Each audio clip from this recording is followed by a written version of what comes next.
try to get the message out about the emergency medicine. And what that does is creates a brand of Leon Edelman, which then people are like, oh, Leon Edelman. And then they connect the brand of Leon Edelman to the brand of Ivy Clinicians, hopefully. And then they go to Ivy Clinicians and then they realize, hey, this is a really cool platform to find jobs. And they tell their friends about it. And that's our core marketing strategy on the physician side.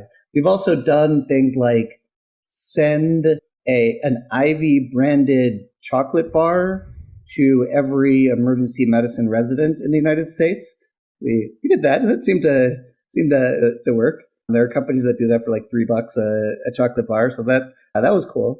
But again, that costs real money. Right. On the employer side, it's basically our strategy is using applications as our core marketing tool. Like I was describing before, we kind of hacked that employer side recruiter information. And so when emergency physicians, say you're an emergency physician and you apply through Ivy for Wilson Medical Center, which is where I do my clinical work now in Eastern North Carolina. It's a Team Health site. So Team Health's recruiter starts getting applications through this thing, Ivy Clinicians, and they're free, and the people coming through are really good. They're like, hey, what's this Ivy Clinicians thing? This is really helpful. And we then use the physician applicants and applications as our core marketing strategy. So when you were starting up your business, I noticed that you're the co-founder of Ivy Clinicians. How did you find the person that co-founded the company with you? Yeah, I have to say, finding Matt is like a freaking godsend. This would not have worked if Matt and I had not connected.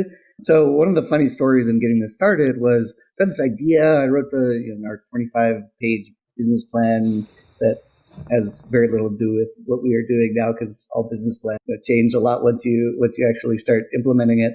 But so I had this, and I started meeting with people in the software world because I knew a decent amount about emergency medicine, knew almost nothing about building a software company or a marketplace or anything like that.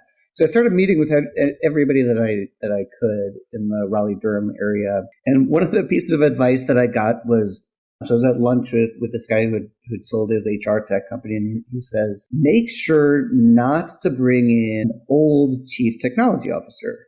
I was like, so this guy's about 30.